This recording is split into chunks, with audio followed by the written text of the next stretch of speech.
Her partner, Mr. Tony Florendo, had been separated for 16 years. Ang pagkasalita pa, kabet pa nga yung pagkasabi. It's so, how do you call this? Pedestrian. Balahura. Si First Lady, or di umanay nakita ang paggamit ng illicit substances sa mga parties. Sa salita, ang pag-a-attest, the witness's testimony is in fact evidence. Okay. Yes, of course, the worst one, it's misogynistic. Anong ibig sabihin ng misogynistic? Yung anti-woman, galit sa babae. So the first response was, of course, the cheapest and the ugliest kind. Yung tinatawag siyang kabit. Now, in the first place, she never hid that. It's not a revelation. But I think that what they meant was that she was a mistress. But let's be clear. Her partner, Mr. Tony Florendo, had been separated for 16 years before he had a relationship with her. And yes, we will talk about all of the other things later on. Wag muna po ninyong pangunahan. Let's stick to topic muna, ha? Okay. So, dun sa in the responses, unang-una po yun. Tapos parang ang pagkasalita pa, kabet pa nga yung pagkasabi. It's so, how do you call this? Pedestrian. Balahura. Parang parating sinasabi na na maniniwala kayo sa kabet.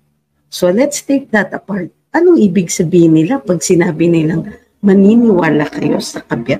It's an ad hominem. It means they're attacking her person, the person, instead of the argument.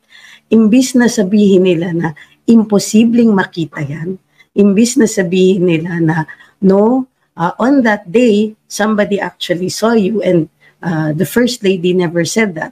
Or, no, I was at that party and you weren't there. Walang ganon. Instead, they're attacking her character.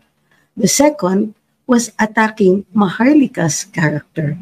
Kasi meron, pumunta pa talaga sa wall ko at sinabi na, dati may respeto ako sa inyo, pero grabe, ikaw naniniwala ka kay Maharlika, abogado ka pa naman, which is a standard reply. But that's precisely why naniniwala ako kay Maharlika.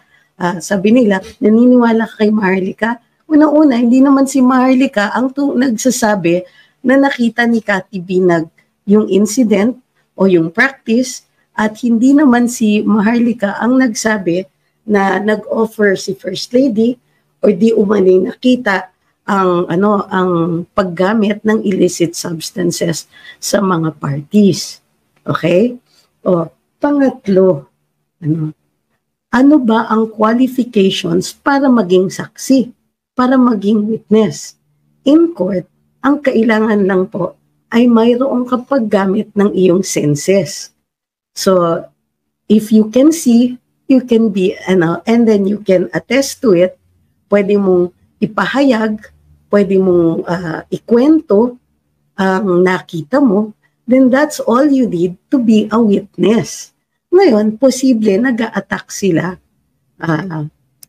Sabi ni Dennis Gabaka, kabit daw, sino may anak sa pinsan? Oo nga, may mga ganyang klaseng pananalita, it goes back to you. Pero ako, I prefer to kasi hello, this is the 21st century. Kahit nga po ang batas, we don't take it out on the kids and we don't take it out on the on the woman anymore. Sino pa ang may asawa? Bakit galit kayo dun sa babae? And you know what, I noticed something. Is that meron pang mga nagsasabi, pinagtatanggol nyo pa si Maharlika. But that doesn't answer the argument. It does not attack the witness's statement. It does not negate the witness's statement. Makinig kayo mga trolls. Alam niyo kung bakit hindi po kayo effective? It's because you don't know how to attack an argument. You don't know how to negate it. And the truth is, it's going to be very difficult to negate the statements of Ms. Binag. Meron pa, ang sabi, wala kayong pruweba, wala kayong ebidensya. Mali po yun. Kasi ang pagsasalita, ang pag-a-attest, the witness's testimony is in fact evidence. Okay?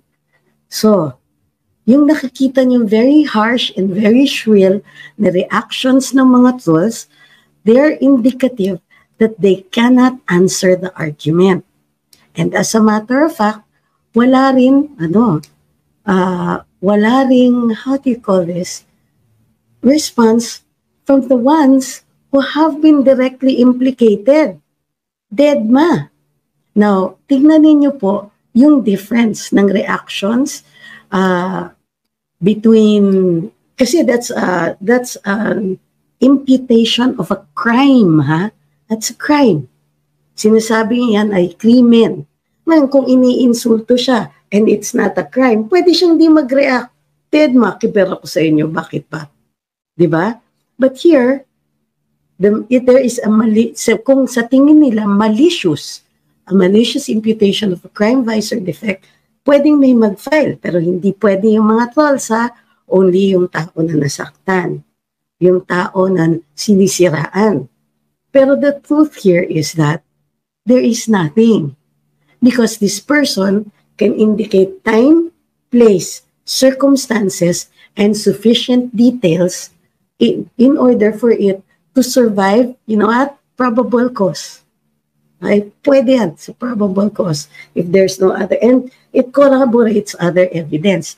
Now, here is what is the scary part for them.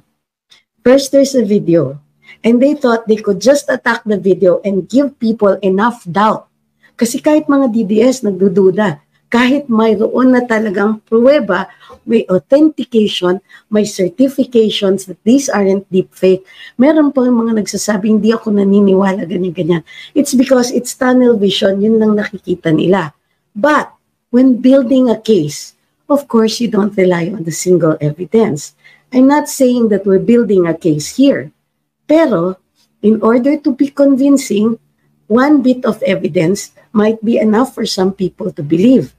But what if you build on that evidence? Okay? So now, there is that.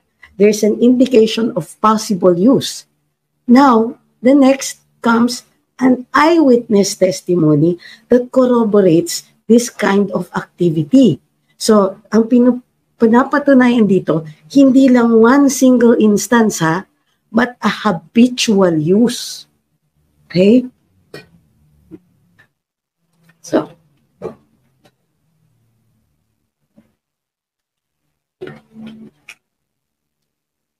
and that is much harder to defend. Kasi, kahit sabihin nga nila na na there's a manipulation with this or that, how can they say ngayon na AI yung yung statements ni Miss Cathy? Okay? Now, there are other things that establish your credibility. One is that nothing good can come out of it. In fact, well, except for the entire public good. Kumbaga, for herself, she opens herself up to criticism. She opens herself up to all of these mean statements, some of them borderline libel and others outright libelous. Right? So, she opens herself up to threats. Okay? She is going up against some very powerful people. So what's in it for her? Okay? Kung sasabihin ng kabila, gusto ninyo pababagsakin ng presidente, tignan nyo yung lawak ng ng layo, ha? Kasi assuming pa rin na tama yung sinasabi ng mga yun, na mayroong intention for change of administration dito. Ang layo, ang daming nahaba pa ng tatahakin para mangyari yun. Pero yung threat to her, to possible threat to her safety, the threat to being bashed is instant, almost instantaneous, and very, very real. Okay? Nararamdaman na kahit ngayon. So, Ito nga eh. Tama o, ang galing ni John. Sabi ni John, bakit yung mga naglalabas ng ebidensya ang kini-question? Bakit hindi yung tao? 'Di ba? Bakit yung mismong tao, hindi siya yung nagsasabi? I mean, maniwala pa ako pag si presidente magsabi na, wala naman siya dun eh. Yan, di ba? Yun, medyo controverted ang statement ni Miss Cathy pag lumabas si let's say, si First Lady. That didn't happen. Pwede pa yan, ha? Pwede pa yung ano yan.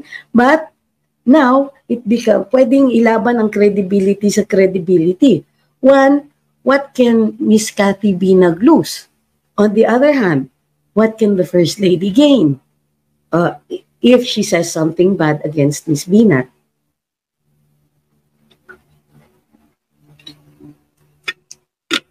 So, I think they're aware. And so, bumabalik na uli yung mga responses to things like, uy, ang pangit mo. Di ba? Ay, yung si hindi, huwag ka maniwala dyan. Gumagamit din yan. Doon ako natawa sa response na yun. Gumagamit din yan. Ano ibig sabihin nun? It means, inamin nyo yung paggagamit, ini-include nyo lang siya. Hindi naman, well, we don't know whether or not she's actually doing that, but by the looks of it, parang wala. Kahit reputation-wise, pag tinanong mo dun sa mga tao who knew her at the time, silang sinasabing ganon.